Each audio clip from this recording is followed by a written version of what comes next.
It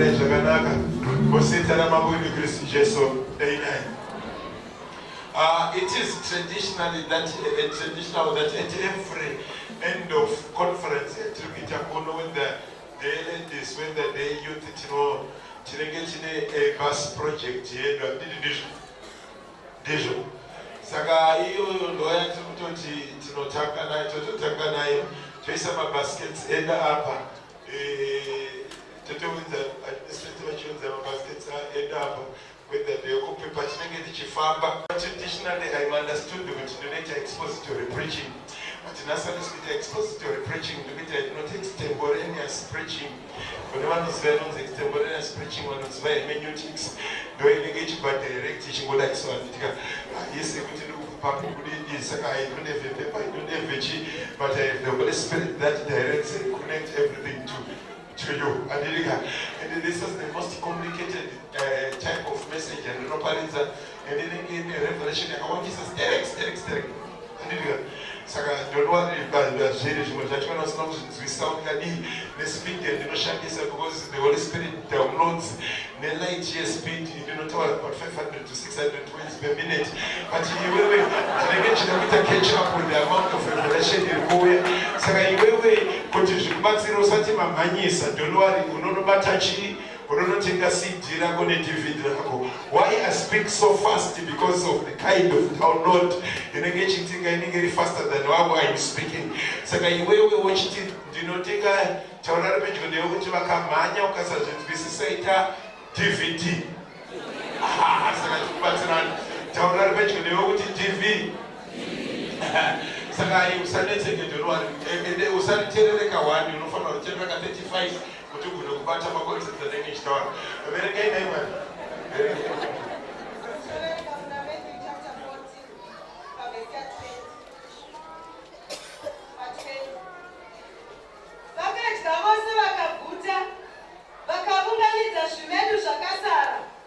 Matengo ane 12 azere vakanga vatya vaiva varume vane zviuru zvishanu vakadzi navana vasingaverengi. Verenge extra 32 book 20 to 32 pakarepo vakagombedzera vadzidzi vake kuti vapinde mugwa vamutungamirire mhiri iye ndokusara kuendesa vanhu vazhinji. Zvino vakati aendesa vanhu vazhinji akakwira mugomo ari ega kundonyengetera. Ava madekwana wakanga ari paari oga, asi ibva zvino vakanga rava pakati pegungwa richitambudzika namafungu.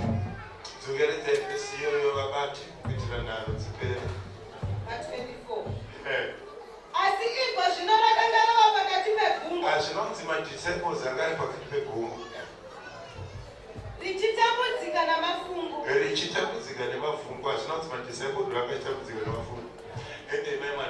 Nokuti mhepo yakanga ichivadzivisa. Nenguva yechina yeusiku akauya kwavari achifamba pamusoro pegungwa. Zvino vadzidzi vakati vachimuona achifamba pamusoro pegungwa vakamanikidzwa vachiti madzimudzangano vakadanidzira nokutya. Pakarepo Jesu akataura navo akati, sungai mwoyo, ndini, musatya. Zvino Petro akapindura akati, Ishe, kana murimi, ndirayirei kuti ndiuye kwamuri pamusoro pemvura. Iye akati, uya. Petro akaburuka mugwa, akafamba pamusoro pemvura, akaenda kuna Jesu. Asi wakati achiona mhepo ine simba, akatya. Zvino wakati otanga kunyura, akadanidzira achiti, Ishe, ndiponesei. Pakarepo Jesu akatambanudza ruoko rwake, akamubata, akati kwaari, iwe, una kutenda kuduku, wanyunyutireiko? Vakati vapinda mugwa, mhepo ikanyarara. Amen. Amen.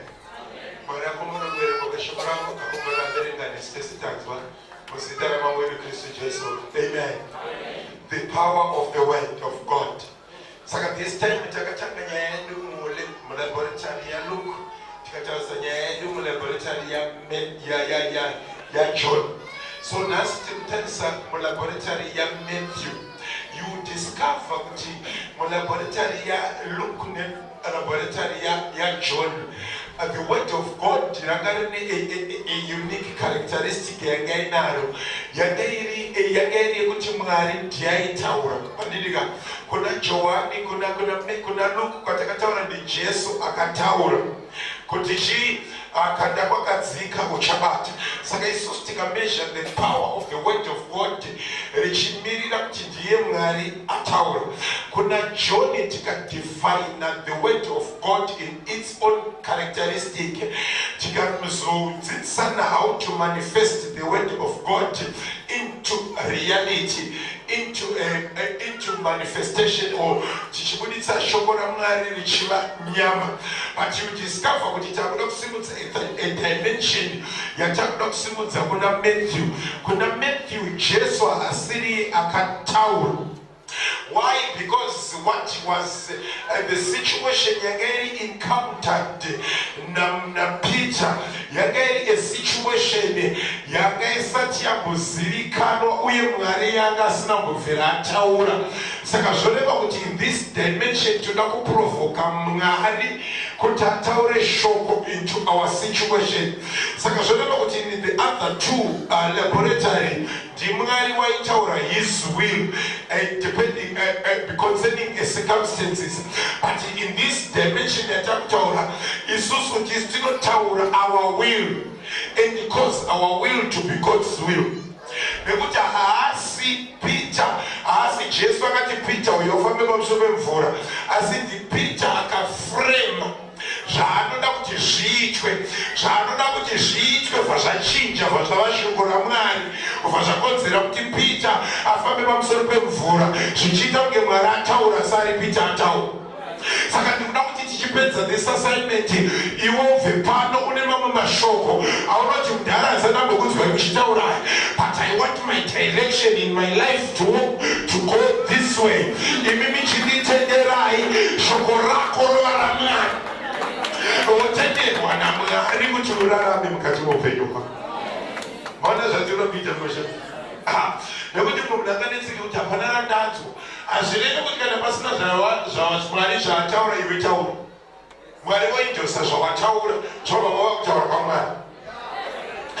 Saka ndopane nyaya yedu yatinoda kuti the framework, but you discover kuti ndatangira patext kune vane mabhaibheri ane maparagraph, ndatangira beyond the paragraph of this particular event yakaitikira ndazviitira a particular thing chanaichira kuti ndibuditse. Bhuku redu rataura richiti vanhu vakadya vaguta nekuda kwokuti Jesu wangu waita munana murenje. Bhaibheri rinotitaura richiti munana waakaita ndewokuprovhaidha vanhu fish nechingwa. Avaprovhaidha fish nechingwa, vaiprovhaidha fish nechingwa anga ari madisciples, ndo vaipa fish nechingwa to the multitude. Panobudiswa two dimensions dzevanhu vaidhila naKristu Jesu. We have the multitude and we have the disciples. Saka zvoreva kuti munhu anofanira kunzwisisa mukurarama kwake kuti when I am dealing with Jesus Christ, in which category of people am I operating in? Because Jesus Christ is what we call the multitude, is what you call the 70, is what we call the 12, is what we call the 3 and the 1. Saka iwewe you must strive to move from the multitude into the 70 and into the 12 and into the 3 and into the 1. Saka but for your movement to move from the 70 to come to the 1, it is determined by how you react to the word of God. Your movement from this multitude to 1 do you not determine how you connect with the word of God, and then you discover that same order yakaenda Moses kandi shakare nekuti Moses akane the multitude and the 70 elders and the 12 tribes and angana 1 Joshua aikara pasai pake, and then one ndo vakapana Miriam na Aaron na Joshua. Saka zvoreva kuti angane 70, angane multitude, angane 70, angane 12, angane one. Saka ndikuda kuti Mwari akubatsire kuti Mwari ndibatsire. I don't want you to be in the multitude. I want you to be the one. I want you to be the one. I want to be the one. Bekuti Jesu anetsika yaanoita apa paakafita the 70. Saka zvoreva kuti Jesu ane hanya the multitude. He has a tendency of feeding the multitude. But paanofeeda the multitude ane chimwe chaanoita. And then the Bible not and he sent them away. Kune vakafunda chirungu, there is no destination called away. You are being fed, but you are not given a destination because you are in the multitude. But of our 10 to the 12, I've had to cross over to the other. Then the other side is a destination. You can be fed when you are in the multitude, but when you are in the 12, you can be called to go to the other side. We have some people but you know a destination, but it depends where you are. You can only be fed, but you are sent away. But if you want a destination, shift and get into the 12 so that Jesus Christ will say, let us cross over to the other. I am going somewhere. There must be a shift. I don't want it to be fed, but I want to go somewhere. I want to shift my life and get somewhere. Ladies and gentlemen, kunemumane destiny akatarisa mukati meupenyu hwako, but it determines kuti uri mucrowd ipi. Are you of the multitude or are you of the 12? The 12 akati, I will send you, I will allow you to cross over. There is someone who is here who wants to cross over from poverty to riches. You need to be in the 12. There is someone who is here who wants to cross over from sickness to health. It means we have a destination. There is someone here who wants to cross over from barrenness to fruitfulness. It means you need to be in the 12. There is someone here who wants to cross over from upatura or marriage. You need to cross over. I want someone who is willing to say, I want to cross over. I am tired with my status. I am tired in the situation I'm in. I must get somewhere.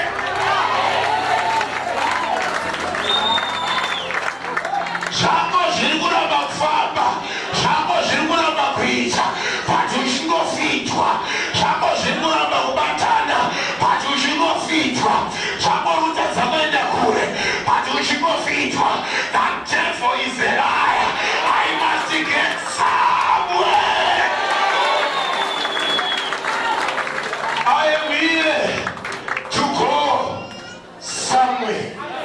Andinakufira Harare, andakufira Zimbabwe varume kuti ndizoramba ndiri stagnant.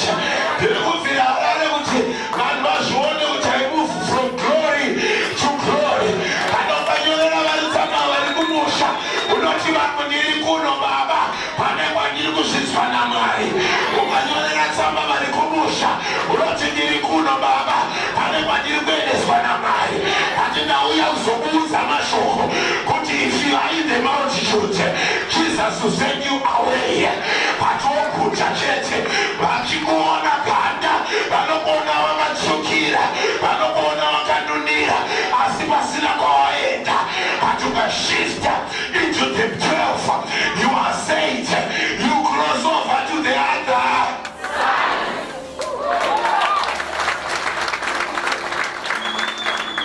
Now, as you cross over to the Bible, not the multitude, zakafitwa in the 12. He said, here is the catch.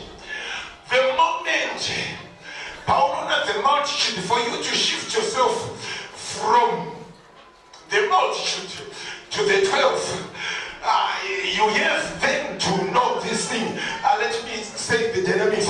The multitude Jesus fed, the 70 Jesus sent them 2 by 2. The 12 Jesus he appoints apostleship. The 3 is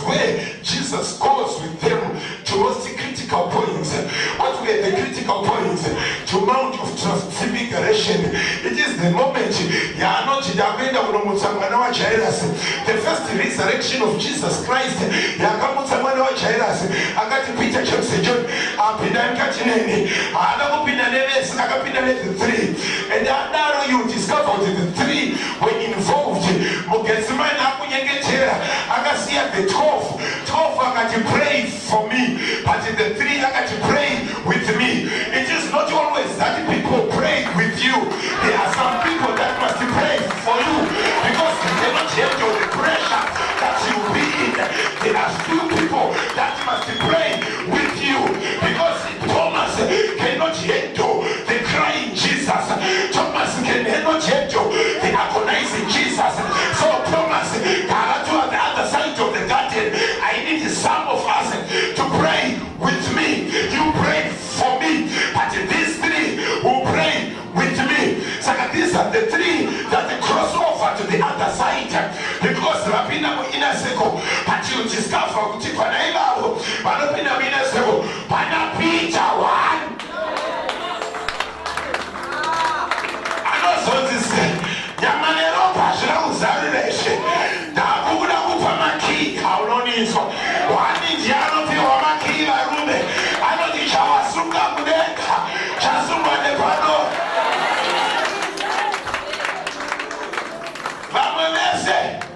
Abana upiwa maki kone wane akapiwa maki shetana nesha shetana waya ina makaenda kwa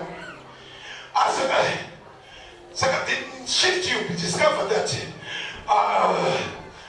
Bible not 12 though I feed the multitude even wasingaji this 12 my feed the multitude even wasingaji because I told a Chigumbu kuna Kristo Jesu, I told a woman kuna Kristo Jesu. For my nazo kuna multitude that you feed. Saka shole bakuti the only moment you shift from the multitude to the 12 is the only moment you decide to save the multitude or not. If you are in there and you are not in any department, Madame Papa Secretary, she did not teach a Sunday school. Teacher, because the only moment you can shift from the multitude to the 12 is the when you decide to work for the multitude. Are you here to work in the kingdom of God, or you are here to be served?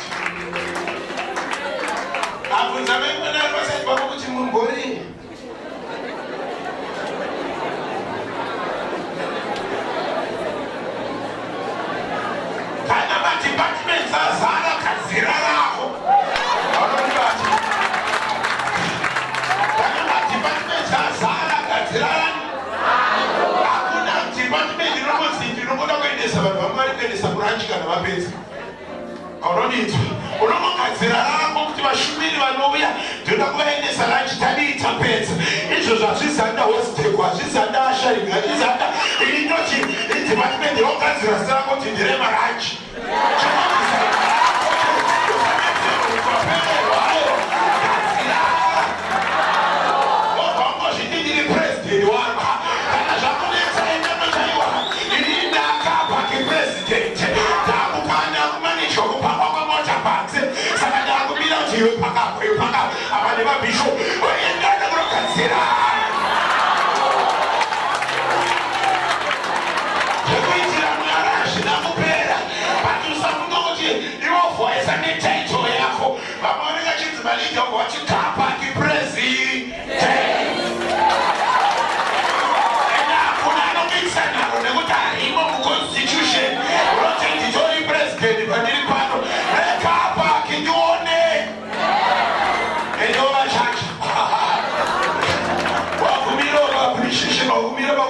Why? Because you have decided your own department. If I want to move from the multitude to the 12, I am not here to be fed, but I am here to give service.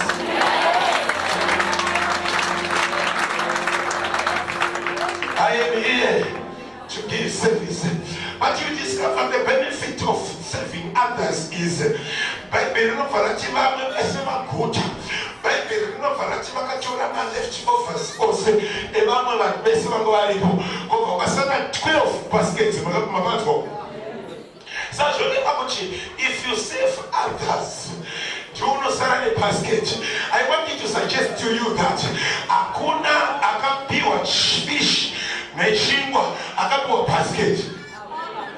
But if you save others, you don't know Sarane. I don't know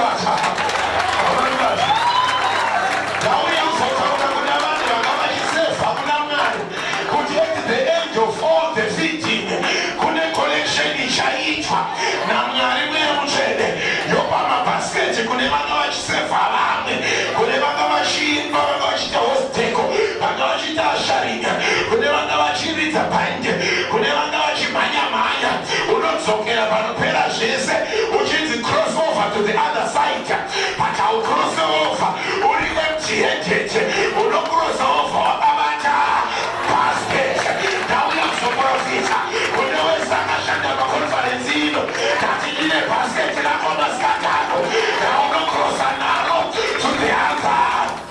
When the multitude is being sent away, the only basket now no cross over an arrow to the other.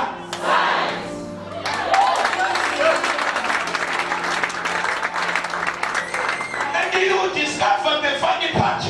The baskets are now irritating. My basket is going to be just on the eye.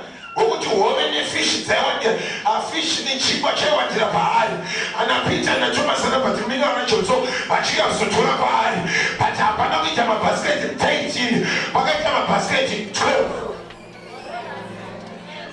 zvichireva kuti madisciples anga kwani ndo chakakonzera Jesu kuti ati varume varegai vatumira vaende vega nekuti dai Jesu akapinda mupoti maita problem nekuti manga musina basket rake vakanibata nekuti naachibvunza Mwari kuti makasarirei anapita kuti kubvira rini Jesu achitipindai ndichatevera apana akari amongst the 12 akabvunza kuti muchatevera nei. Because Jesus was a carpenter, he was never a fisherman. Saka boti aiitirwa nani because vakusina boti dzeinjini mwakaiko saka Jesu muri kutevera muchatevera nei. But hapana ita nekuti wese anga nebhasiketi ranga ichiti dai akatosara nekuti tinozomu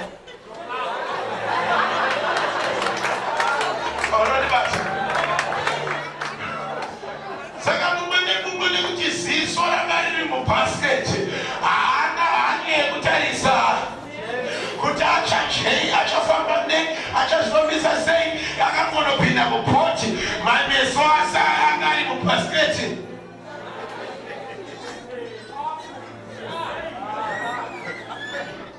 Datina kuprofita panewe uchibva pano uchambokangana kuti ndimwari here azviite meso ese ari mubhasiketi.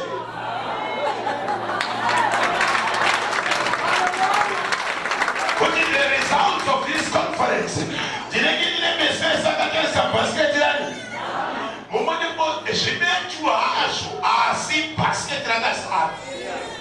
Vamwe vakadya fish dzakakwana asi ndine misoro yangu miswe yangu asi bhasiketi rakadii.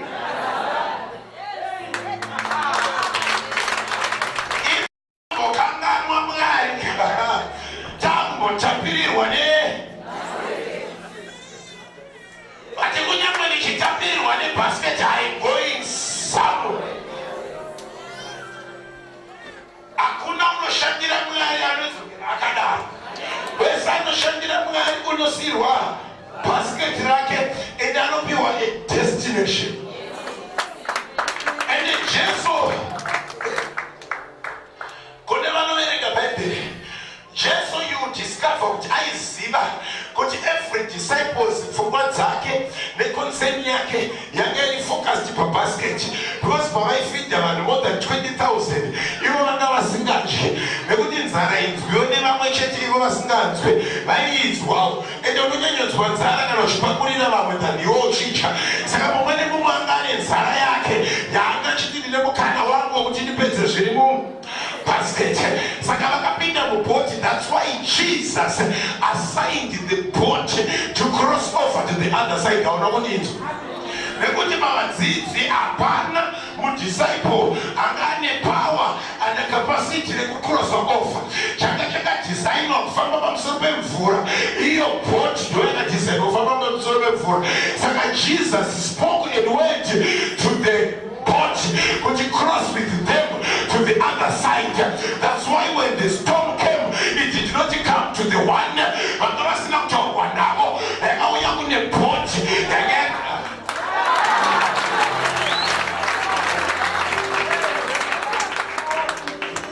Jesus gave the assignment to the boat to cross with them to the other side. The boat, let me, so that you locate yourself. The boat may therefore means that the boat may be the church. Whenever you are in the church, you are given the assignment. The church is given the mandate to cross with you to the other side. And the church may mean also it is you as an individual. You are given a mandate to cross over to the other side. So there is a dual meaning in the church. Why? Because the church, by definition, from a word not ecclesia, ek means come out of the so-called out ones. The church may be called out ones or the gathering of the saints. The church may mean an individual or an institution.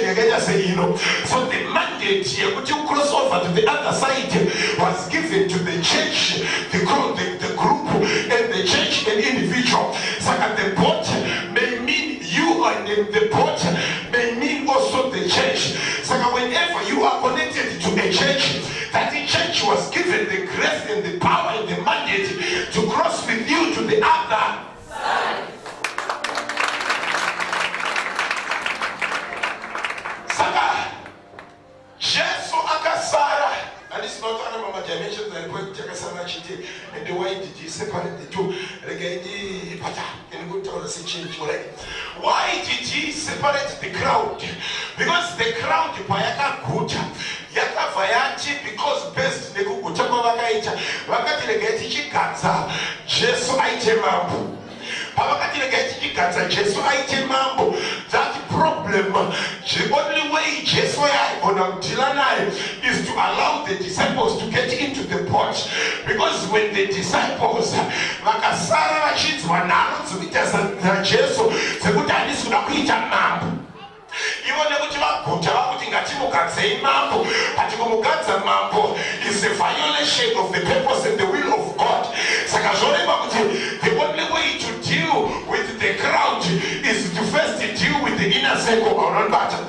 The only way to deal with the crowd is to remove the inner circle from the message of the crowd. Nekuti dai Judas akazvinzwa aibva ati Jesu itai mambo, nekuti ndakuita minister of finance, Peter aibva ati itai mambo, nekuti ndakuita deputy president. Saka akati Peter, James and I, because I don't want to forfeit the plan of God. Saka first deal with the inner circle. Whenever the outside is militating against you, don't fight the crowd. First deal with yourself.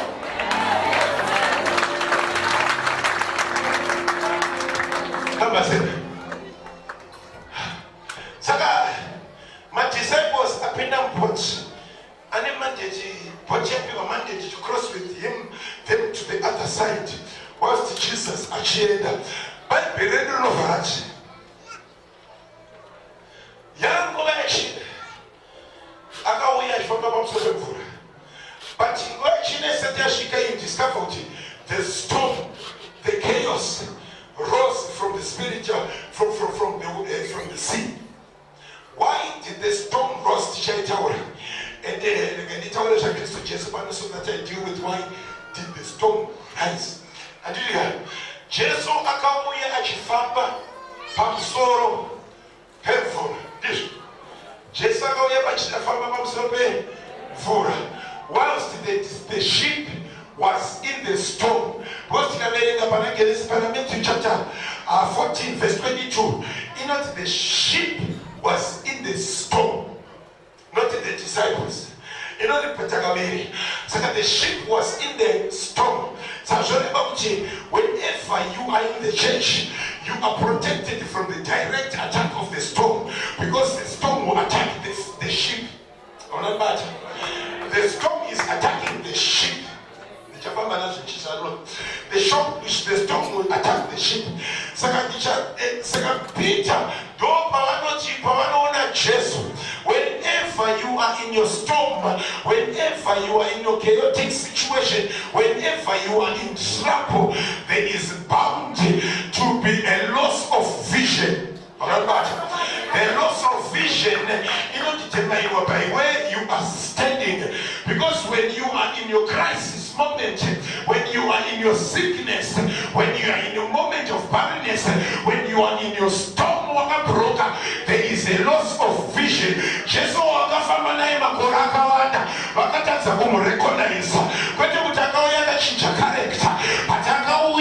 when they were in the storm, when you discover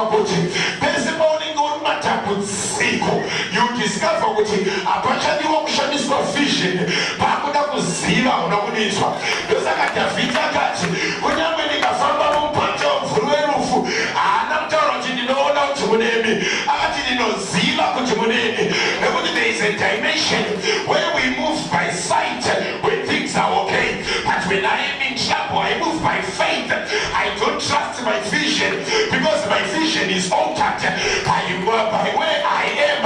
So there is someone who is looking for the presence of God whilst in trouble. Ladies and gentlemen, I've come to disappoint you. You can't see Jesus properly when you are in your storm. You have to know that there is a God. They that know their God shall be strong. I must know my God when I am in the storm.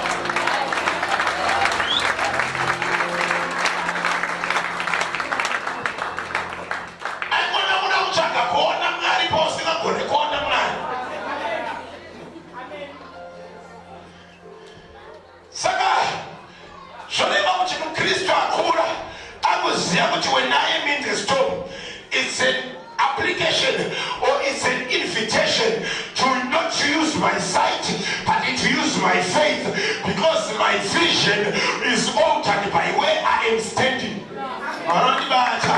My vision or your vision is altered or is blurred by where you are. So when you are in your storm, your vision tends to be altered.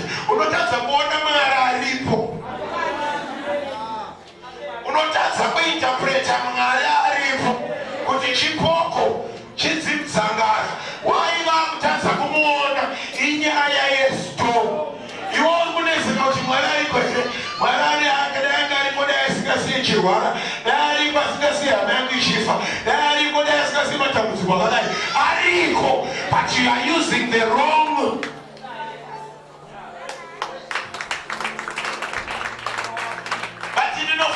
Jesu ane statement ya taura ya chanloka pano ane saka aona chimanda vana kudisiva ane mashoko anotaura avati tsungai moyo musatya jini tsungai moyo, be of good cheer, it is I. Saka Peter nekuda kuti anoziva kutaura kwamutara.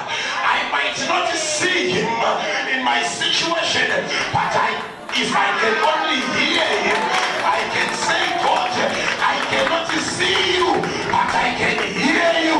If I can hear you, my life will change. You are not seeing him in your situation, but by virtue of his voice, if you can hear him, then the faith cometh not by seeing, but by hearing. So my faith is activated not by what I see, but by what I hear.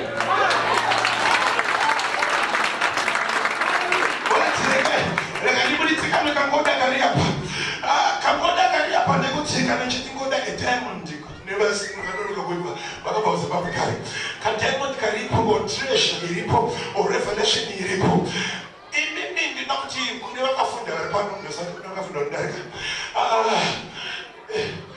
bhaibheri rati inini ndinofunga kuti the disciples were in the storm. Saka zvoreva kuti they were in danger yekunyura ndizvo. But Jesu haana kuuya achinyaradza the storm, akauya achinyaradza the disciple. Aurambata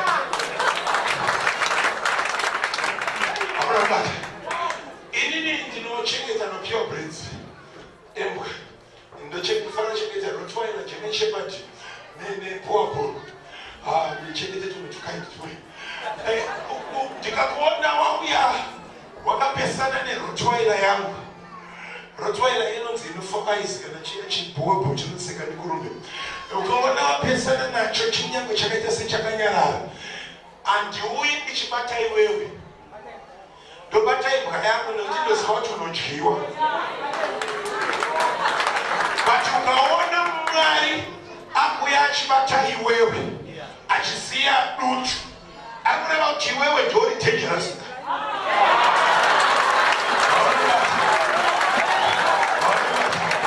Mwari haana kunyaradza dutu, akauya achifamba padutu, abva atarisa dutu, abva atarisa Peter naJames naJohn patemiyo Thomas vari kutya, but akati regai ndivaudze kuti ndiani mukuru.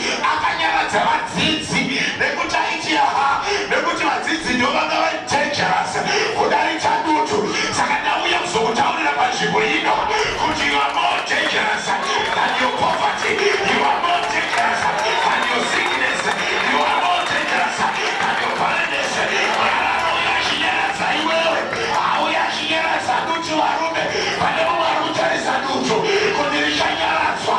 Ati Mwari ari kuti peace, be of good courage, because you are more dangerous. I wish it were a man when I was a papa. It's a my man, you are more dangerous than the economic system. You are more dangerous than the circumstances you are in. You are more dangerous than the sickness here that is militating against you. You are more. I'm telling you, my man, you are more dangerous. I'm not figuring out you more, but you are.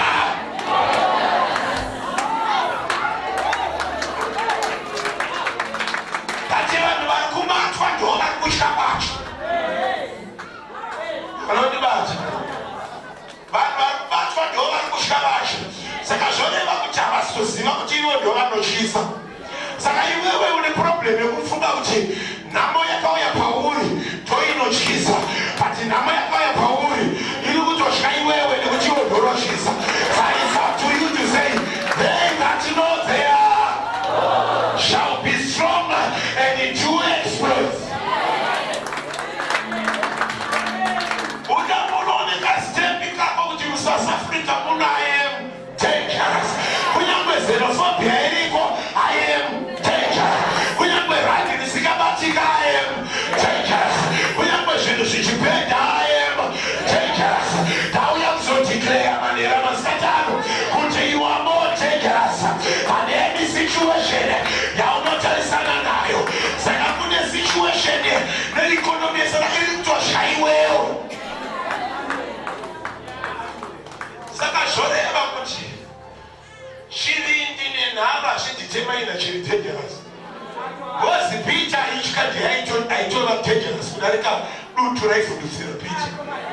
Ende ukaona pese panovhundutsirwa munhu, kureva kuti chiri kuvhundutsira chiri kutya. Vaunobati nekuti kana ndichikurova ndikuudza kuti ndinokurova, kungokurova. But ukaona ndakukuvhundutsira ndiri kukutya. Ndo zvakazivikanwa naDhavhidhi. Dhavhidhi atarisana naGoriati varume, akati ndiani anotuka rudzi rwaIsraeri? Nekuti Goriati achiuya anga akapfeka zvesimbi, akashonga, he was overdressed. But Dhavhidhi akati murume uyu mapfekero ake ayakutya, dai anga ari monya anga asingapfeke simbi right up. That devil is a lie. That is the way we are in the narrow.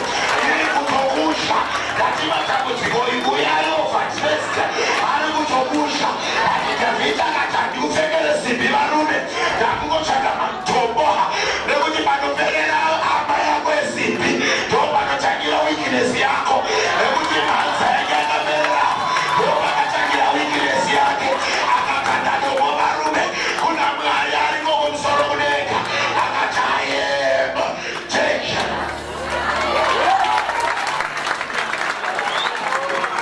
Alegani mokwa masere imana Goliath. Goliath changa chomenda. Maname Israel for 39 days. David on the 40th day. Ajinaba something namuyako.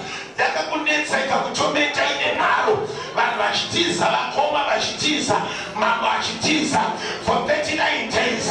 Pamteire chifoti varume kune vanoverenga bhaibheri zvakanaka vanoziva kuti there are 39 books of the old. Azvoreva kuti vadakuya nechifoti dakuasha ine new. Anonizwa saka vakauya nechifoti varume akatita kupinda muNew Testament. What is the New Testament? Goliath aishisa kare achachisa muNew Testament. Why? Because I am bringing a new era. The moment you rise against your enemy, you are all closing the Old Testament and you are opening the New Testament. Whenever I close the Old Testament, I'm going to against the poverty, against the barrenness, against my enemy. Why? Because I want to finish the Old Testament and open the New Testament.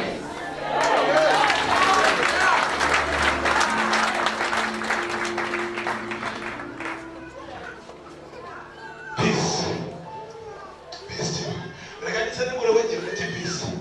Peace is not from where to reach not shalom. From where to reach Greek means irene. The word peace does not mean absence of enemies. But the word peace means superiority over your enemies. The word peace does not remove the word peace does not remove the word peace is an empowering word that gives superiority over your enemies. Can I get superiority over your enemies? It's still not Zimbabwe.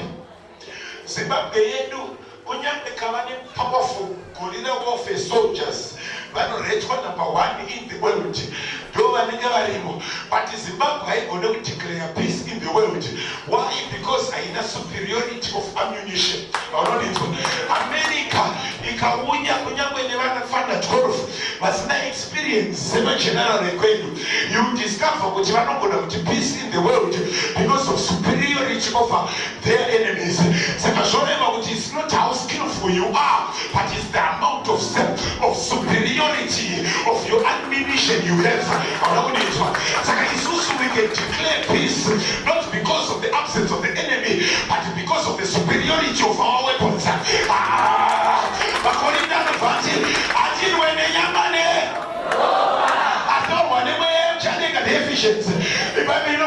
weapons are not carnal, but they are mighty in the pulling down of.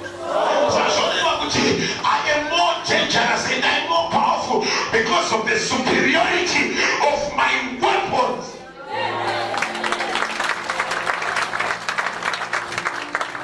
Peace. Peace to you. Kuna mama ajifunza nzirugari. Ananga forgot to arrive back in chafa. Babenga wake bachafa. But anona babari. But you got no weapon formed against you shall prosper. No any time that shall be raised against you, you shall condemn. You know, this is the heritage. Dine naka exaroeka. Dine naka exakundika. Kodeva no sima naka yendera nene qualification yangu or ability yangu. Ino yendera nene connection yangu ne akafu. Alright, but saka zvoreva kuti mutendi wese ane naka yaanayo. Yekuti hakuna chombo chinogadzirwa iwewe chinobudirira kana mashoko anotaurwa ngeziyo anobudirira nekuti iyoyo ndonhaka yakasirwa pakina Kristu Jesu. Kana chinzi tiri vadyi venhaka pamwe chete naKristu Jesu, imwe nhaka yacho ndeyekuti handikundiki. Ndosaka Jesu akavatarisa akati ngaisiye matambo Pita, zvikama Pita nekuchunga nguva dzedu. Ndakamutarisa ndiri kutoti mai mwana zikamai nekuti ndamuringa kuvari. Ndosaka ukaona Jesu ari pamuchichikwa, vanhu vaifunga kuti ndiye ari kurovererwa, ende maRoman soldiers are powerful and Pilate ari powerful, but unodzwa Jesu ari kuti varegerere.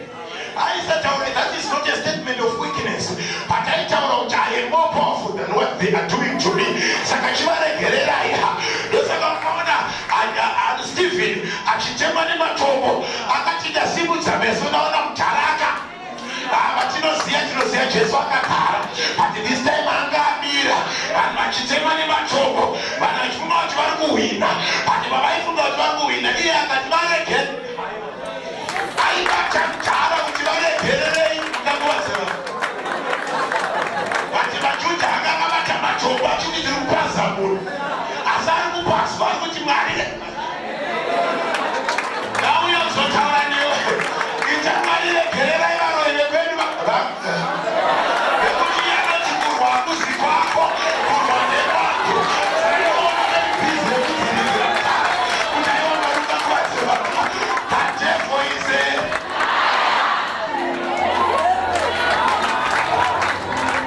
Kana upinda kunyatwa mako, kana ili associated ya mazambo nevanhu, itangari njia isiye matambo mukati kwazire vanhu. Nekuti anofanira kuramba kuningira, ungafanira kuramba koma, ungafanira kuramba baba, because I know Mwari munondibwira. Vangaite sevari kuhwina, but you are more dangerous.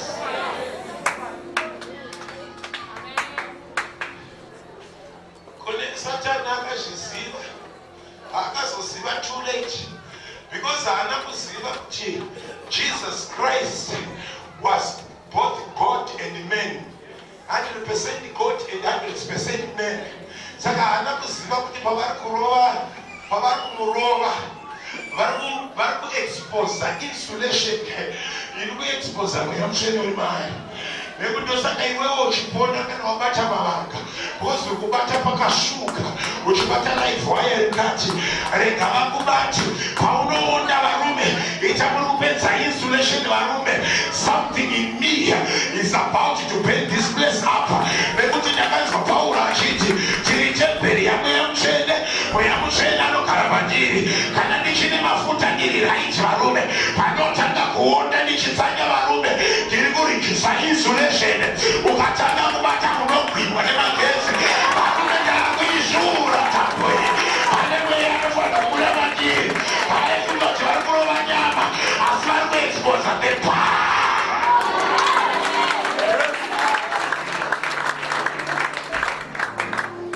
You are more. Dai vari vamwe vatonyanya kukufita kuti vasakuvari. Hanzi dai Satani aiziva, airegera Jesu achifana kuchembera. Paakazomurova, anoziva kuti ndo paakaexposa the power that is inside. Saka baadai Satani aiziva isabata nyama yako, nekuti paanokusanyisa ari kuexposa the power that is inside you. Peter, be still. Ndo patinonzwa Peter achiti mashoko ananzwa, hakuna mumwe anoataura. Pane mutara wandinoziva, wane mataurire iyayaya. Regai ndichimutaurira mutara, nekuti kunyangwe ndaapa nesituation yakaoma, I know Mwari haana zvaataura, but ndakurema mashoko andakuda kuita. Ndoda kumanikidza mumwe munhu masikwana nano kuti frame your way out. Tanga kudiscussa kuti Mwari ndinoda kuita mabudiro akadai. Bhuku redu rinobva rataura chiti kana murimi Jesu.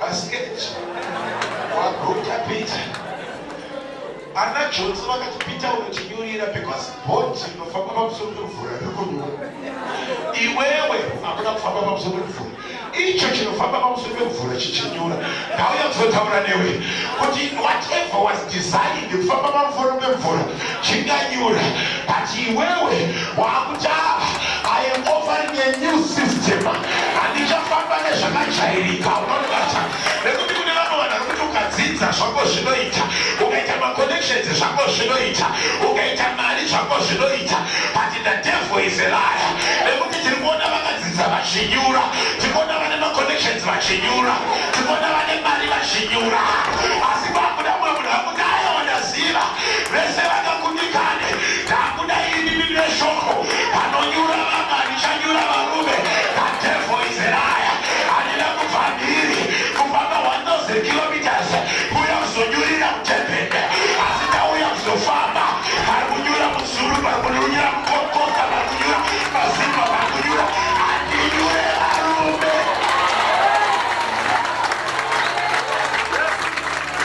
vamwe vakanyure varume vane masystems vane mastructures vakanyure but kwete mwana wepaapanded life no exploit kufamba pari kunyudza vamwe vekuti bhaibheri harishandire majority rule rinoti 1000 may come at my right hand and fall 10,000 at my left hand and fall but nothing will come near me because haninyure manonyura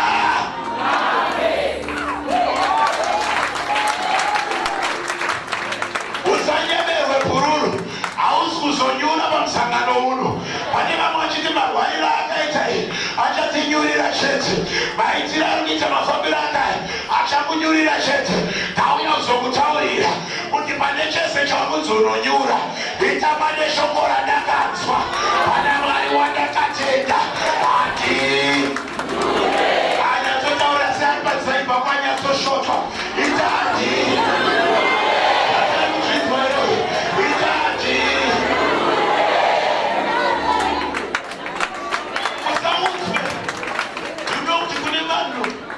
vane statistics dzevanhu vakafoira vakauya kuno kuti kuna ninga akafoira aina mata akanyura ninga akafoira mai mwana ungataure statistics yese but ini nditemaindi masikati ano kuti pamusangano uno nditenderei ndifambe pamusoro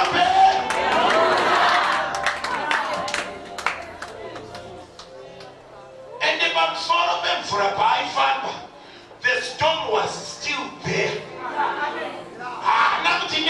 Storm, you are praying the wrong prayer because the prayer to be still your news sometimes superior than the storm, which means I have nothing to say to the storm, but I am saying I must walk above them. I have to walk above them. The Bible do not we are the head and not the tail. We are above and never beneath. We are the first and not the last. Sakanda akutikleya shokoram. Ramya kuti mwana wangu itani nifambe pamusoro pendambudziko iro.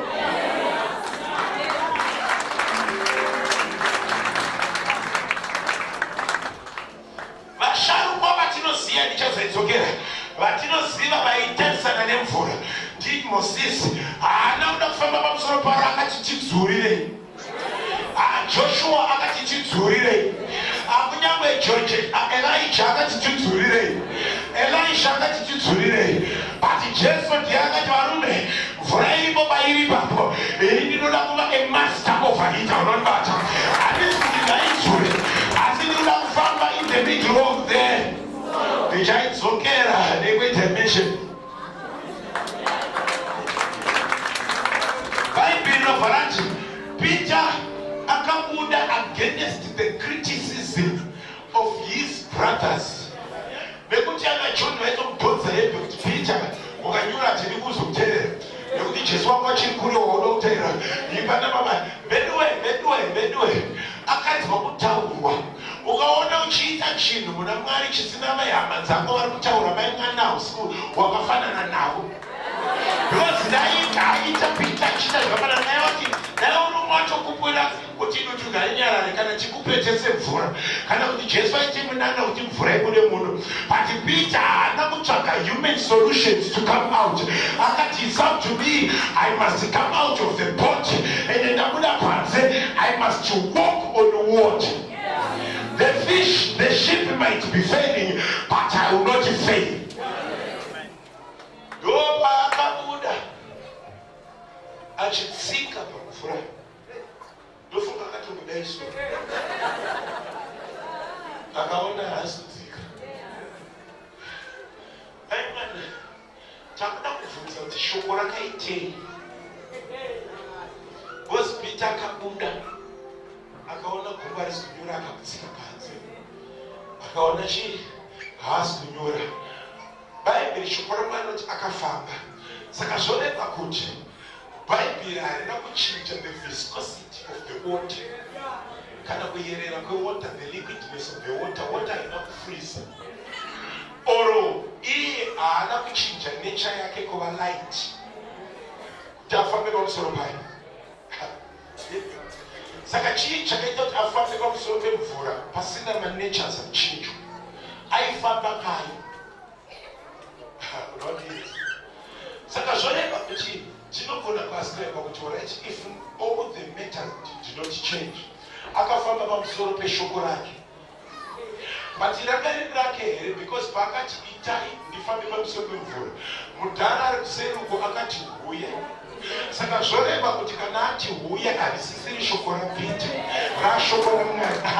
You just need mudhara kuti nekuti whenever munhu oenda kutaura dimension of prayer, kana uchikumbira Mwari usakumbire Mwari chinhu chiri muability yako, chiri mucapacity yako, chiri within the sphere of your jurisdiction.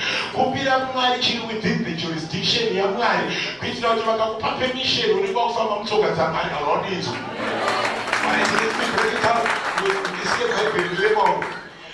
Hakuna kune vanoziva mapurisa, hakuna surgeon anonokumbira assistant inspector permission yekuexecuta a certain duty kana zvinhu izvozvo zviri within the jurisdiction yasurgeon. Kana achitokumbira a higher ranking officer anokumbira kana chisiri mujurisdiction yake but chiri mujurisdiction ya higher ranking officer. But paanodzoka abva kunotora permission anotaura kuti kunyange muri kuona 3 mavhii asi ndiri mutsoka hauna kudii. Saka zvochireva kuti prayer haukumbire chinhu chiri within your jurisdiction, haukumbire chinhu chiri within your ability and capacity, unokumbira chinhu chiri within the jurisdiction of God. But kana wadzoka kuzoexecuta unoti ndiri mutsoka saka mvura yakaesaona Peter yaiona mudhara. Hauna kudinzwa. Saka iwe vakumbira Mwari kuti urwere ngauende, paunodzoka urwere unoona mudhara uchaonai.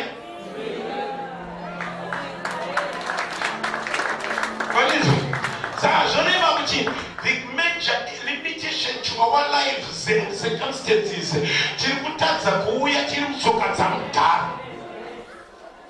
Saka the waters gave in because saka dziri mutsoka Peter anga mutsoka dzaMwari oro anga ifamba pamusoro pemvura, pamusoro peshoko raMwari. The third dimension ndeyekuti Jesu aiuya achifamba pamusoro pemvura, but Jesu anga akaudza vadzidzi kuti zvandoita inini ndakazviona Mwari achiita, zvandotaura ndakazvinzwa Mwari achitaura. Saka zvoreva kuti if I can hear it, I can do it. If I can see it, I can do it. Saka Peter akati kana Jesu achitofamba neni ndinofamba unaonibata. Saka zvoreva kuti the Bible is not demonstrating the ability of God, but is demonstrating the ability of us. Saka is demonstrating the ability of God, and that same God is now in us. Saka ndikatongochiona Mwari achichiita ndaakuchiita, nekuti ani Bhaibheri nobharafura pamberi richiti ani nani anotenda kwandiri achaita zvandaiita kana kupfuura. Saka zvoreva kuti kana Mwari vatongozviita indakuzviita. And the dimension of our eyes. Whatever you allow to enter into your eyes, and you believe it, you give it power over your life. Not bad. Pana katalisa kuna Jesu. Aipa power la Jesu. Mukachua upenyo wake saka kuna famba kwa msomi mfumo. Pati paka chinjameso akatalisa kuduchu. Akapa power kuduchu kutirimu nyuti na unabata. Mkuzo wangu mezo wako haripapi. Wakatalisa kunani. Meku tukachasa situation. Ukachasa ma circumstances. Unopa power kuduchu kutirimu nyuti. Pati ukachasa kuna Kristu Jesu. Unopa power kuna Jesu kutaku kudise. Unabata. Saka manyulina kwa mendela na nikoka.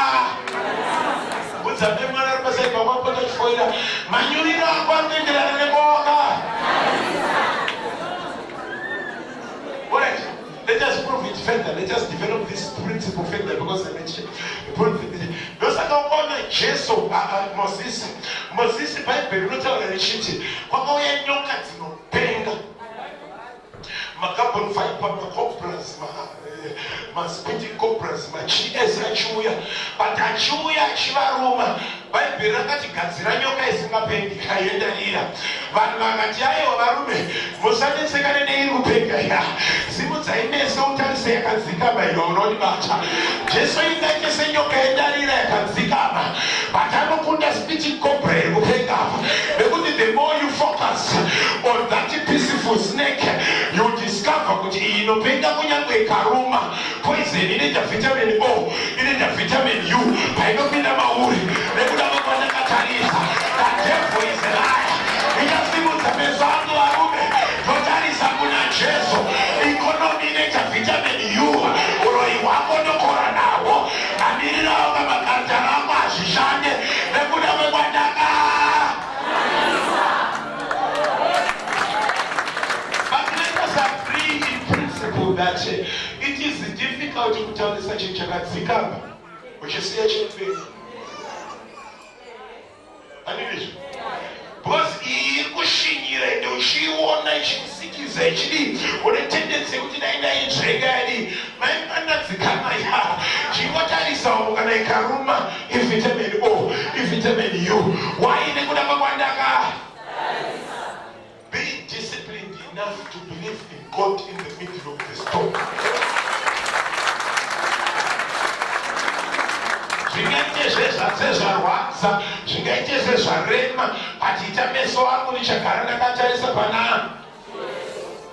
Develop this principle further so that it gives us power. My essay, I don't know, cheese. Can I have a person figure? But you want my cheese as the way because that's the only way the man gives power of the woman to kutadoni. Kuchiye murmadoni. Kana sina kutalisa andidoni. Wana society. Saka shoneka kutukunya poka uyo sina feka andidoni. But isiswahili nikasalipa discipline kutalisa. Ndidoni. Akusi kuti wewe ndione power ndidataza kubisa basiso.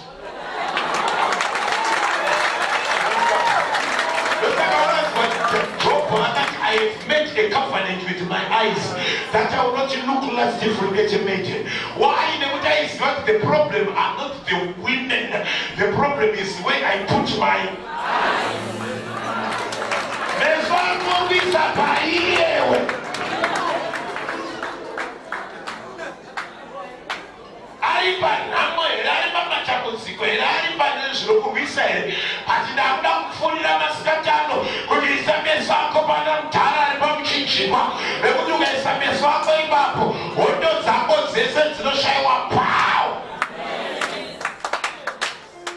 The moment you give attention to something is the moment you are giving that thing power over your life. Peter akataisa good ava edda zvaari pana Tombi indofunga Thomas ndiye akati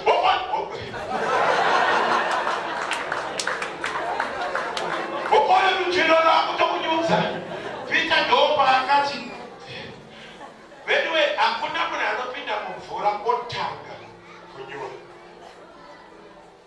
bosi munhu anongonyura zvitirai imunenyadzako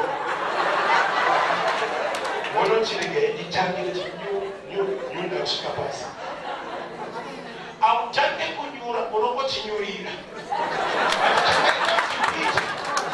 atake kunyura ndechekuti the amount of faith yaikunda and the amount of fear yachipinda saka ndopa iti fear yachipinda faith ichikunda fear yachipinda yachinyura ndopa akazoti aona kuti level yakakuita ndakunyura haana kuedza kupakucha yobvaitiburisira the other dimension of the power of prayer akati Jesus.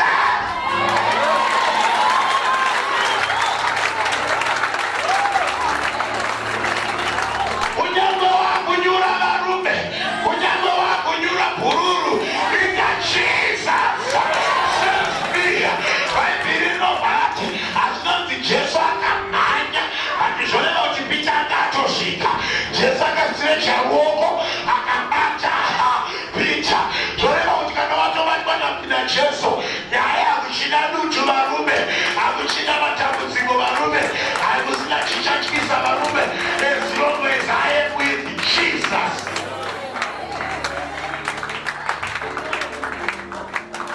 Ndaibofunga munhu wamwake kuti ndakunyura ndabva ndazotendeuka ndazoti Jesu ndibasiri Jesu ovasodibata ini ndaisakasika kuzokera kubhochi ndainandiri ndebva ndadzoti kumakamochikuita ikomunakakuya kundiendera kutaura nyaya kuti ndirambe ndakaona usakasike bhururu ndakotambira uri ikoko usaite munoti munanaoko kasike wapfuura unombobvunza nyaya uri ikoko kuti ndirambe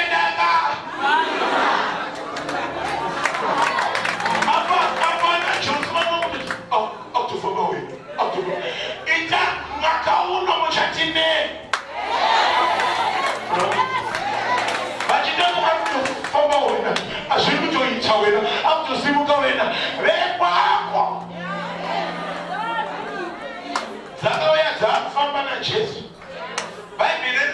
If God is on our side, who can be against us?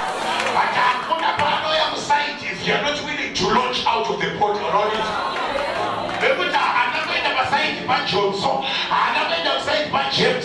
but the one who is willing to take a risk and jump into the river is the one that will get to the side of God.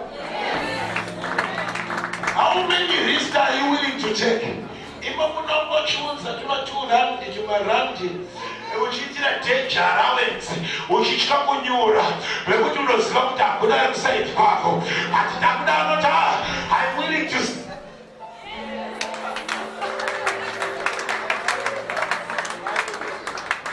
Are you willing to step out of the boat? What I am now willing to step out of the boat. I'm not parties, I'm not child.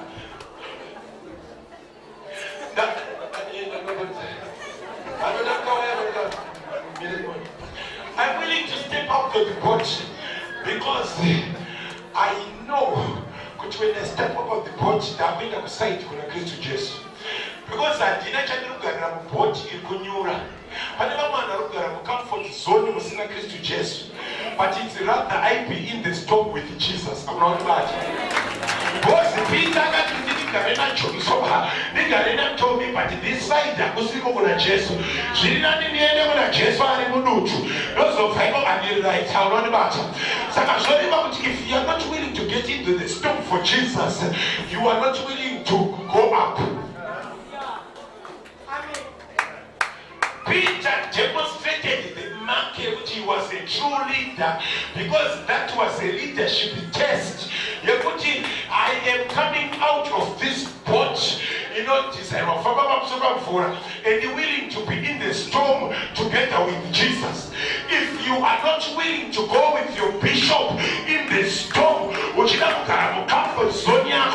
are not worthy to be a leader.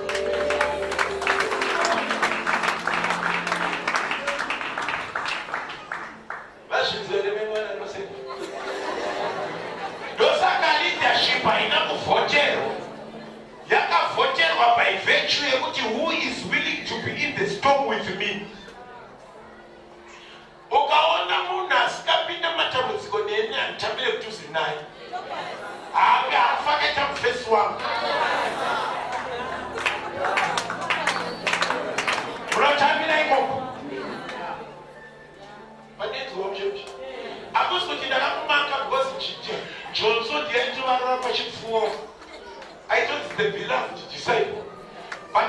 beloved kada zvakanaka. Asi in my storm anga asingapindi. Saka ndimusire makey. Because by right Johnson and James Payton sons of thunder. Jokuti kana Jesu aida kusira ministry yake kuti ende mberi aifanira kuisira James na John but vanga vasingagona kunopinda naye mustorm. Saka nyaya idzekugara pachipfuva zvakanaka nekuti naDherira wakagara pachipfuva Samson akapinda pataita. Nyaya ndeyekupinda neni mudutu. Are you willing to go with me further?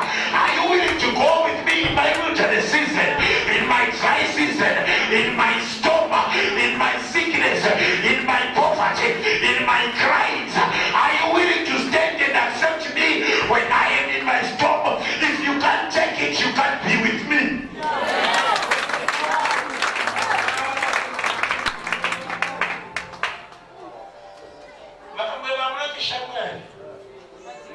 Azizi shamwari. Kanikuti sapende kuru. Vamwe vanoti mafesi hausi. Because the moon is a tripartite being. But with a tripartite being naturally, his body, soul and spirit. Those are what you're not in moon is shamwari your body. Because your body claims friendship. Moon is a shamwari of your mind. Because the shamwari is okatitanawo tumenderana newe pakufunga. Zimwe shamwari ndo dzekuchechi. Ukati samuona une shamwari dzekuchechi neshamwari dzakatitanadzo neshamwari dzembodi yako. And because you need to be entertained, you une shamwari dzema emotions ako une shamwari dze. Saka because you are multi-dimensional, you have a tendency of having too many friends. Ukasaita mari muhomwe mari iyo inodhodza shamwari dzemari yerefu yako. Ndosaka uchita kumarumbe mafumi ane mari mafumi. Ini shamwari dzemari yako hadzisi dzako. But I need my real friend who can stand with me when all my hell breaks loose.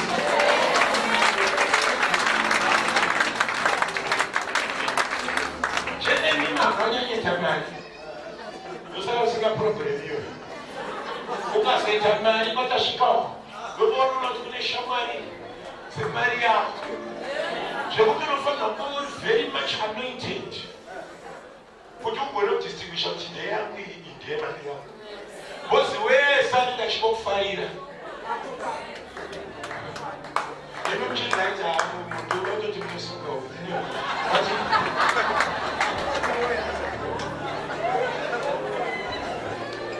And then no one was not gifted. Whenever somebody made sheep watcher, I never said you. Because don't go around. But not Jesus. Sakandiri kutsvaga shamwari dzangu dzinopinda neni mudutu. Idzodzo dzandinopa my key to my heart, the key to my life, the key to everything about me. You will never know of anything about me because you were never in the storm with me. But when I'm not in the storm, says, because you look is waiting. Guess the verse. Because if you were not in the storm with me, you cannot know my secrets. Anyway,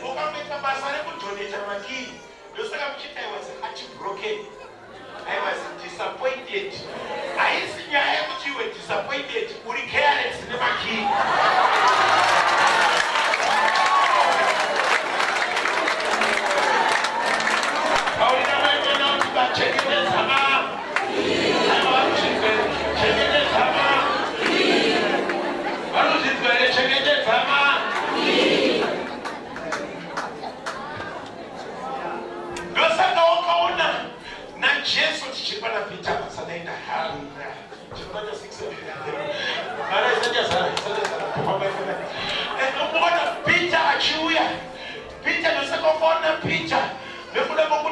In the storm for Jesus, with Jesus, and for Jesus, and stay with Jesus.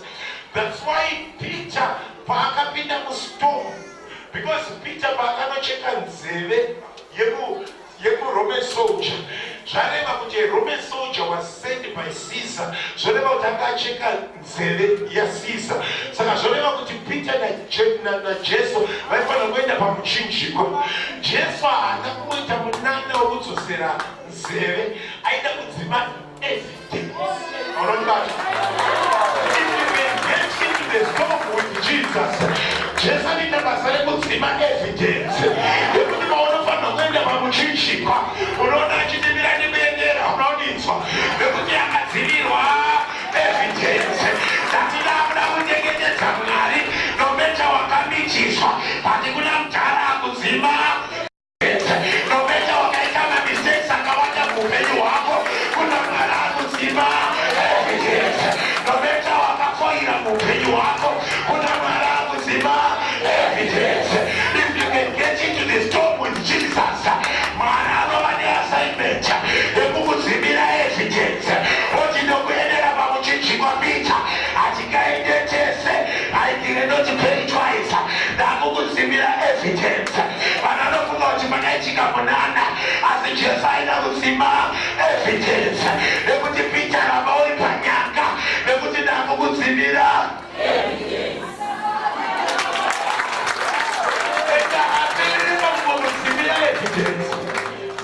Jesu akataura vadzidzi varipo ana Jotsu vakatofunga kuti ndinda kusiyirwa chechi nekuti Jesu akati Peter pane vamwe usazvinoita Jesu kaideke uchandiramba kai. Jotsu vaakazwa izvozvo naJudha vakazwa izvozvo vakati mukana wekusiyirwa makiirwa atanga kuramba Jesu kai. But the statement yakati asina kunyengetera.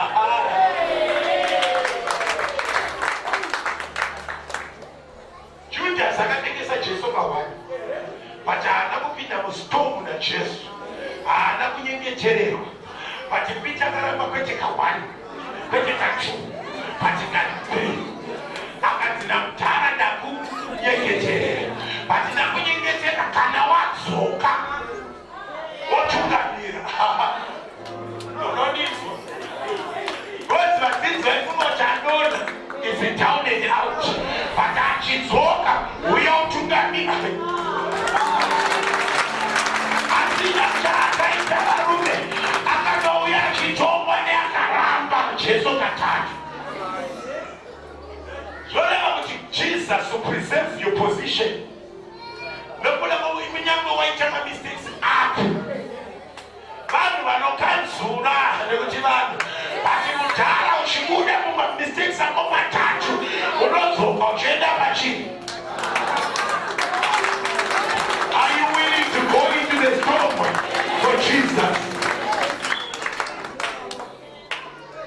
Ukasasacrifice naJesu, Jesu haapreserve position yako, haakudzimire evidence yako.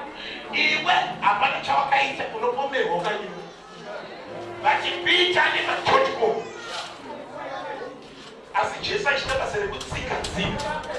Ndauya kuzotaura panzvimbo ino ndoziva kuti ndiri kutaura nemunhu asiri perfect, but if you can go into the storm for Jesus, kuna mudhara ari kuplecha kuti ndakukudzimira evidence, ndakutsika-tsika nyaya dzako ndokuireinstate panzvimbo yako.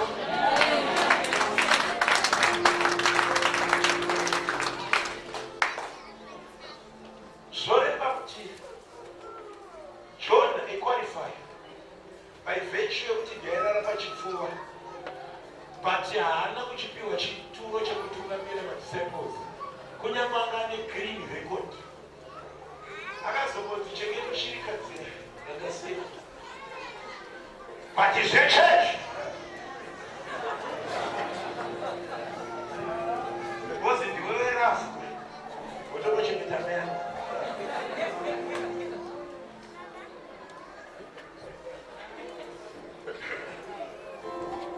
Iwoneta kukanzurwa pasina chamaita varikuzikomera varikudini kune vakabhara vakadzemerwa iko inyaya yemhando yemanamatiro avo. Ndakuda vanhu vari violent for Jesus kuti Mwari come here, come back topinda tese kumatambudziko nekuti iri kunozomira neni.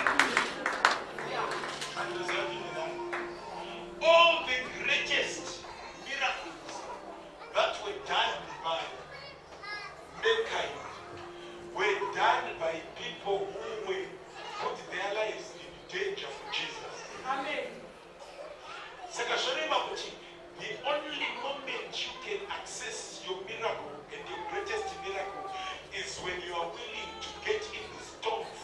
Jesus. If you can get in the storm for Jesus, Jesus will get in the storm with you. Alright, but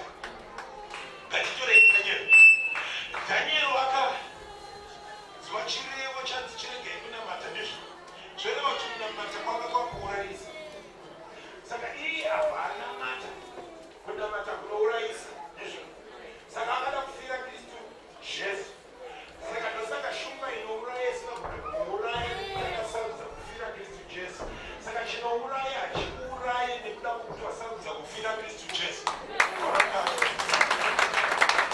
Zvirwere zvinouraya zviripo but ukazoda kufira Kristu Jesu zvirwere zvinouraya hazvikuurayi. Akaita piro shumba yacho imwe yacho akati chovha wakundinyatsogadzira musana wangu nekuda kuti wadhisaidha kufira Kristu Jesu zvinouraya zvinorega kukuuraya. Imi namba kukureja kuti musangano ufambe nebhazi riuye aupo ukuthi ndikutyira kuti ndinga broken ingasunezara rakatadzirwa ndakuenda kumusha ndati mapapi basiketi rasatasa ndosaka ndatanga kurisa ndachadhonorana ndapapota Shadrach, Meshach and Abednego vakadhisaidha kufira zvakanzi moto takukuchidzira asi takuti anonzwa sound of any kind ngaaite bow down. Asi bhaibheri rinoti Shadrach, Meshach naAbednego vakaramba vakamira.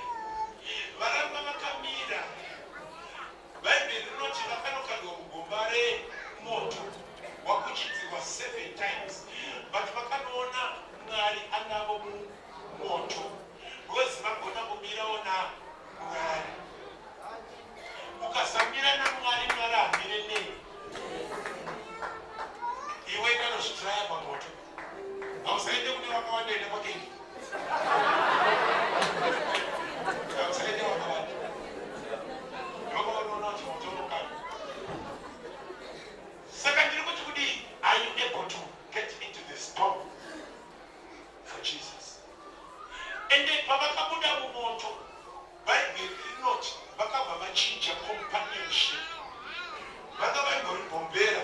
Bhaibheri rinoti the lawyers, the ministers, the presidents vakatanga kumubvunza kuti what Father say, the moment yaunobuda mumoto for Jesus, God will change your companionship. Amen. Haunganirwi neofu noti wakanirwa nevanongana mambo.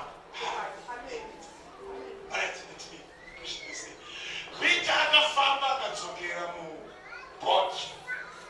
Bhaibheri rinoti and the storm ceased. And the storm ceased. Let me push this thing. And the storm ceased.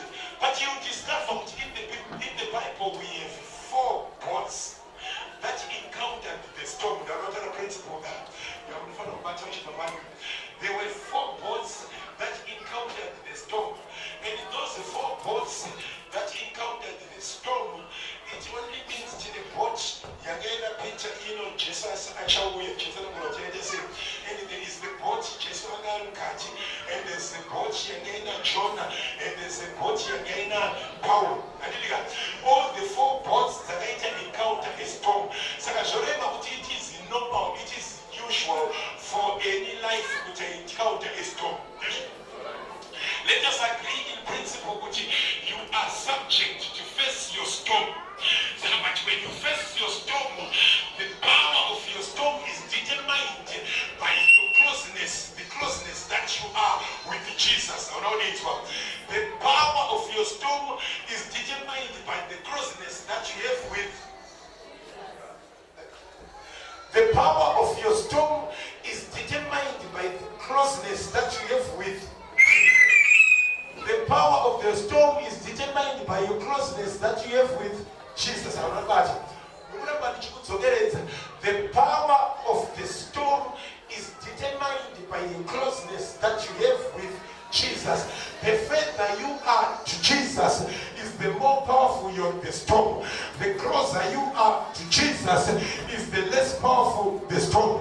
So if you see the storm coming your way, it is an indication that is telling you your position that you have with Jesus. No need for ukaona dutu lichuya mkati na upenyu wako, haisi problem ya dutu, asi problem ya position ya unayo kudutu. No need for so it's not a dutu problem, but it's a relational problem. No need for saka jonema kuti whatever storm is coming against you, it's challenging your the devil is a liar. I've carried the Jonah into my pot. Throw the Jonah into the sea for your way to go out. Throw the Jonah.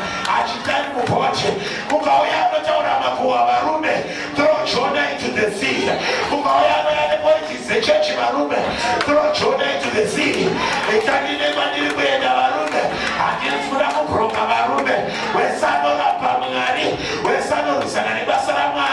Throw them into the sea.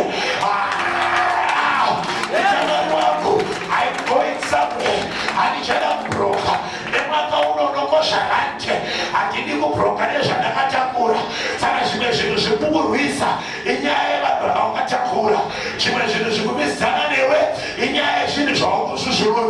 That devil is a liar. What you want from the you want from the direction.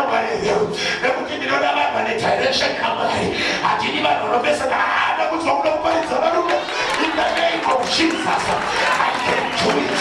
In the name of Jesus, I'm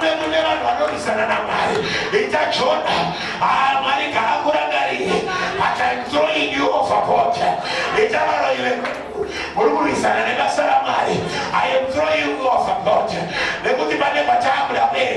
I will not ashkani wa mvura. Unosona Jonah akanangiswane howe kunyamba kudirection yake. Don't worry what shall happen kuna Jonah omtanda anosangana na mwari wake anonanga kudirection yake. Don't be a protector, don't be a defender. Yemuna akurapa mwari akubizana na mwari nekuti your pot will be broken. Also your point number 3. Point number 3 ndoranga inopita. Peter akasangana nepoti inatataura pano kuna Matthew. What was the meaning of the storm in this particular time? The meaning of the storm yangaire kuti mfundisi madisciples akatungamira achicelebrate munana wanezuro achifunga kuti zvichaita futi but achicelebrate munana wanezuro Jesu akasaririra. The storm yangaire yekuti makutoda kukrosa Jesu asati asvika. Saka the storm was designed to slow them down so that Jesus may catch up with them around his God. Saka Jesu akaita catch up with them. No paika storm paika pera. Sapa nemamwe mastorm arimo arikuti mamanya munhu waMwari. Kunyangwe Mwari wataura simamanya masiya Mwari. Iwe paunoramba uchifamba sarala uchifamba uchibvunza kuti mutana uri papi nekuti handidi kumhanya varume. Kunyangwe Mwari ati I am crossing over, but cross over with Jesus. Nekuti usazvitorere mbiri varume nekuti pavakanokrossa over vakanosangana naRegioni. Madisciples airohwa zvaasati amboona, but paakanokrossa naJesu Regioni akauya akanamata Jesu. Musamanyirire kukrossa over nekuti kune zviri mberi zvausingagoni kunofesa uri wega. You need Jesus at your side. Saka ukaona storm yauya wopa mabreak woti mudhara uripi nekuti mudhara akasauya muupenyu hwako zvinhu zvako hazvifambe. Ita Mwari ndibatsirei. I must have the revelation to be able to interpret the storm.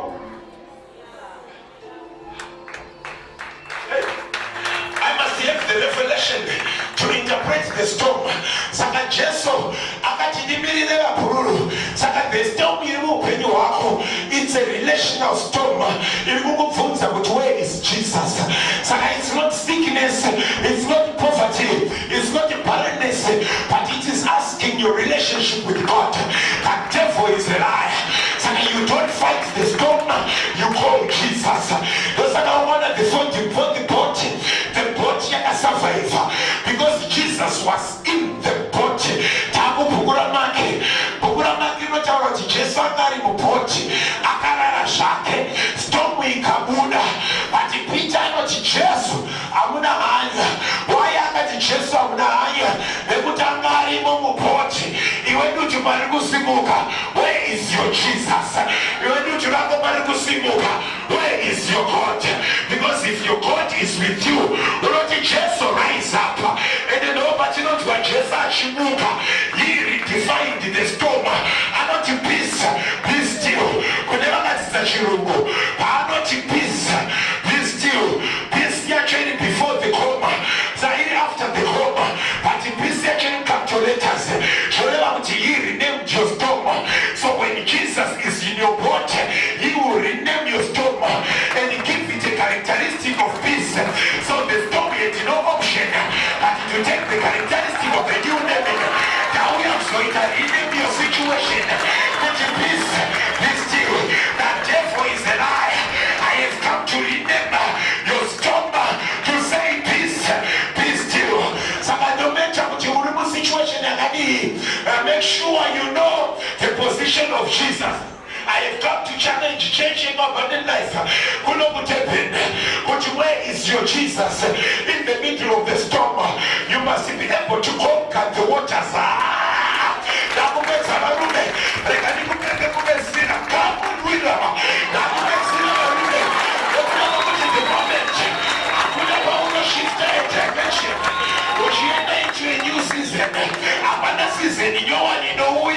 If you cannot conquer the storm in the waters, because the waters means the spiritual dimension. So whenever God brings the storm, is bringing a spiritual chaos. If you can conquer the spiritual chaos, you can bring forth a new dimension. If you cannot face the spiritual chaos, you cannot bring in a new dimension. And I can family of Genesis, Revelation, Jesus stepped into the world. Genesis chapter 1 verse 2. I don't know the world was without form. It was void and it was dark. This is the representation of life in Babylon. But the Bible of Raji. But the Holy Spirit was hovering on the surface of the deep, which means the chaos, the spiritual dimension, and the God stepped into the situation and he challenged the water. Why did he challenge the water? Because he wanted to bring in a new season, a new earth, and he created the new heaven, the new earth out of the waters. If you can't beat the waters, or if you can't win the spiritual battles, you cannot bring a new season around it.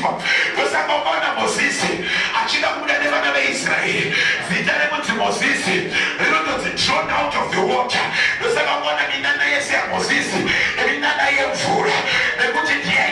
Manifest to face. If you can conquer the sea, the river, because the river Nile for Joseph, Moses, though my fear of a first born, but Moses akachema kuna karira kauya, akachema kuna fuya kauya. Pharaoh kuna fara, but if he can conquer the sea, the river, I will have him for my child. I will not kill him. I will not see how the first plague, he changed their water red. The first second plague,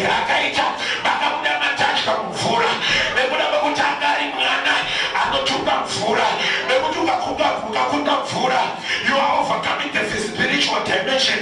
That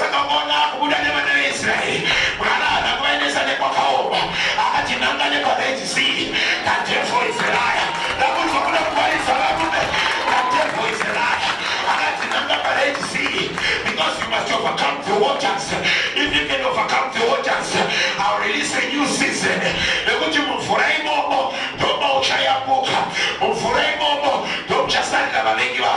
If you can conquer the waters, your enemies,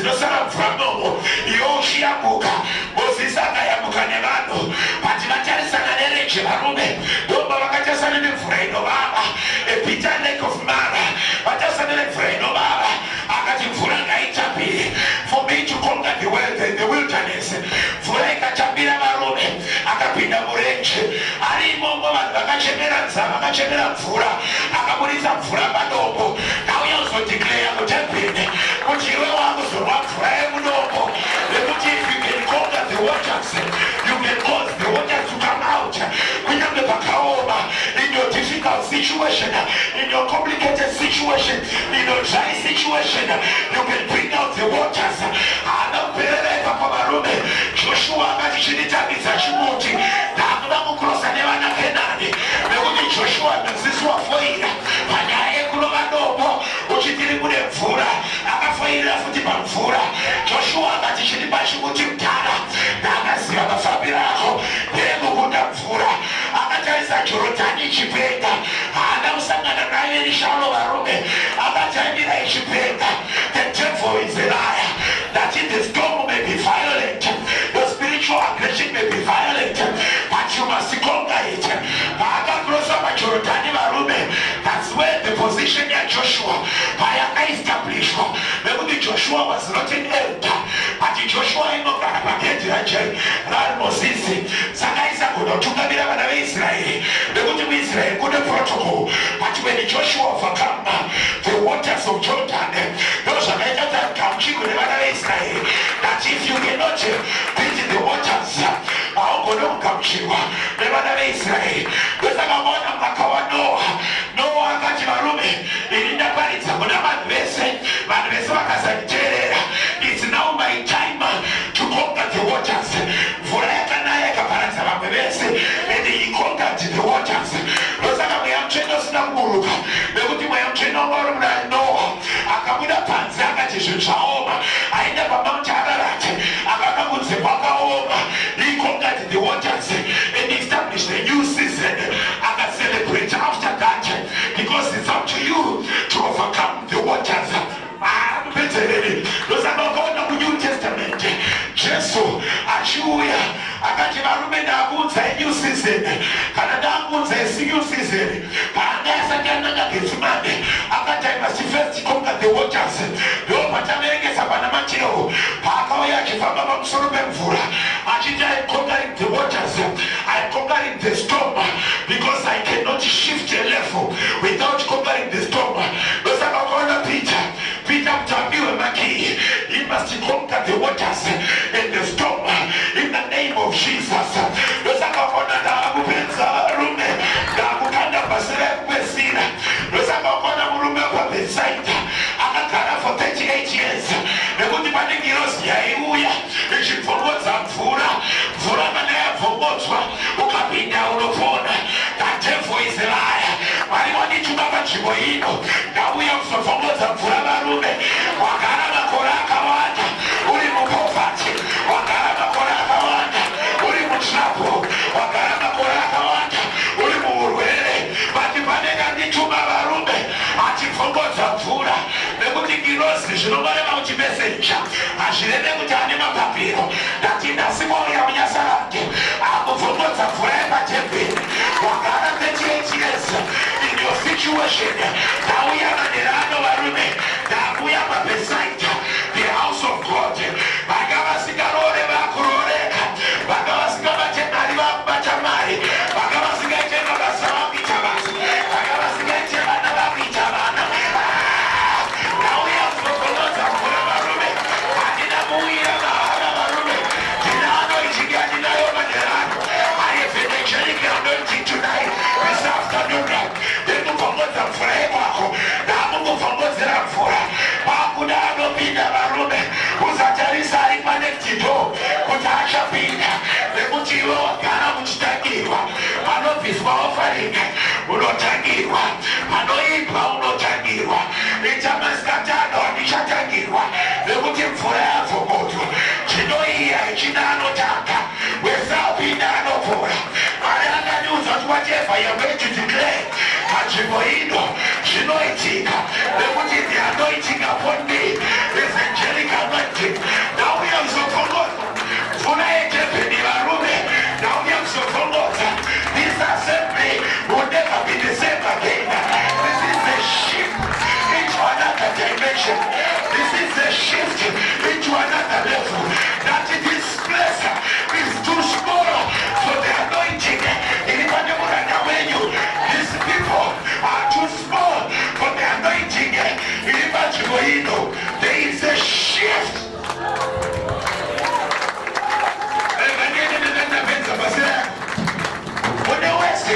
akapinda mudumbu mamai vake anoziva kuti haugone kubuda mudumbu mamai vako usina mutanga waputitsa the waters that protects you from inside. You need to break the waters for you to come out. Paukaita 9 months uri mudumbu, you need to break the waters. Paukaita break the waters, ndobva wakabuda. Ndauya kuzotaurira kune varume dzachingurube inopedza 3 months, 3 weeks, 3 days, 3 hours kuti iberekwe. Anopedza 9 months kuti aberekwe. Pachimba kana iri nation inopedza 4 years, 400 years kuti iberekwe. Ndosaka maona Israeri yakanga iri muKenani, but Mwari vakati ndakuda kusimudza Israeri to be a super mother, to be a super power. But Kenani yanga isina capacity to handle na profita vanzvimbo ino, yanga isina capacity to handle Israel and to grow Israel. Saka Mwari wakatuma surrogate mother anobva Egypt.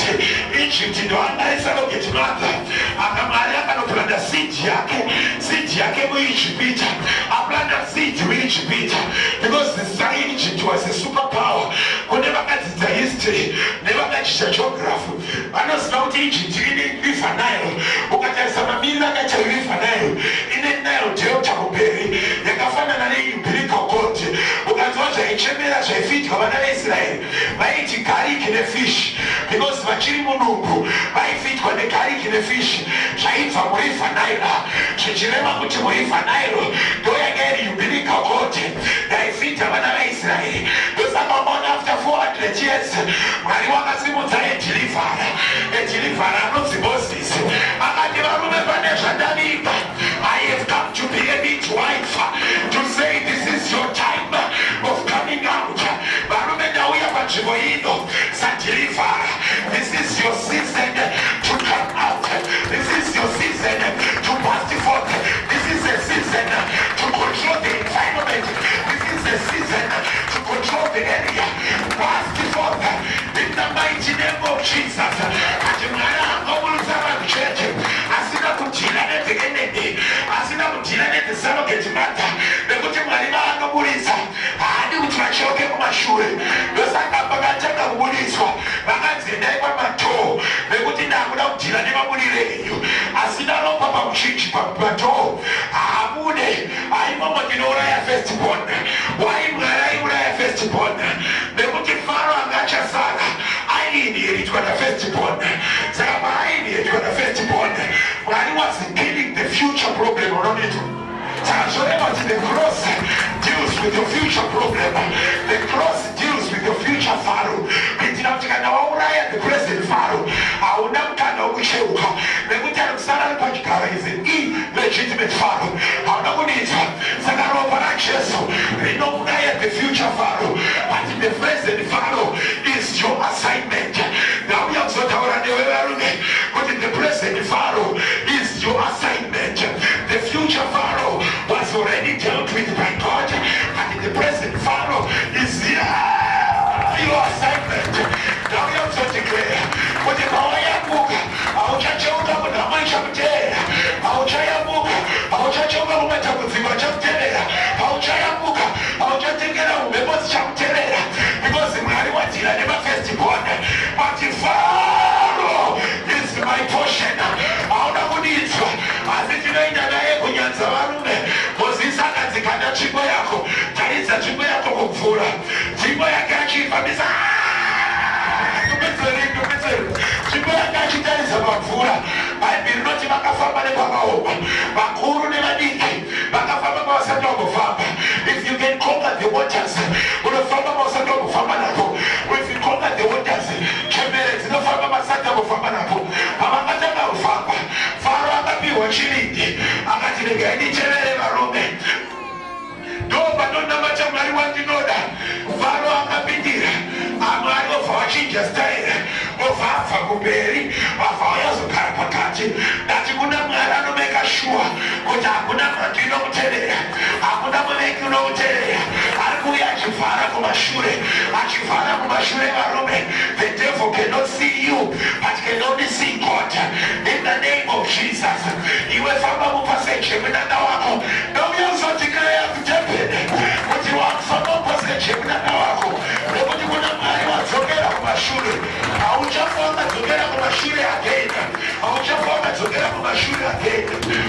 irerulo faraji mwari wedu akaona tifano ane macharioti vana veIsraeri kufamba netsoka akatirega idimirire varume ndinonamata Mwari anomirira varume akatanga kubata mavhiri aFaro. The devil is a liar. No matter what they are fast and they are powerful. Kuna Mariano birira varume dati kuno kutembeni daunza Mariano birira varume daya kuya kusubiri bwana mtara mutara abitashura rake ivangavacha kuofatika avakubate varume vangavacha kukurira avakubate varume nekuti tinonamata Mariano birira abirira kudaro akaona faraita chirindi akatobvisai mavhiri acho hazvinei penzi varume hazvinei PM yarume kuna Mwari achabvisa mavhiri. No one will overtake you. Hakuna anokubata varume. Iwe enjoy your moment, enjoy your season of your miracle. Hakuna anokutorera murume wako, hakuna anokutorera munana wako, hakuna anokutorera zvako nekuti kuna mutara ari kundira nemuvengi ati nyaya iperere ipapo varume vana veIsraeri vabuda kuna Miriam anobata tamburine otanga kuimba patandiswera kumira ipapo varume. We serve a God, Bishop Achuya, who is able to close the book. Pakaona vana veIsraeri vapfuura akati it's now my honor and the opportunity to close the book. Kauya kuzoprofita panzvimbo ino mufundisi kuti we are closing the book of poverty, we are closing the book of barrenness, we are closing the book of majority, we are closing the book of barrenness. Mwari wandinonamata varume anovhara chapter yega nekuti Bhaibheri rinoti he is the author and the finisher of our lives. He is the capacity and the tendency of closing the book. We are closing the book of poverty. Maria wabata wenye runo kuna Mwari wakuclosa book hauchabata shomba yakadaro upenyu wararama wenye runo hauchabata Mwari wakuclosa book kuna mwe mavengi wakaterera hawachakubata shaka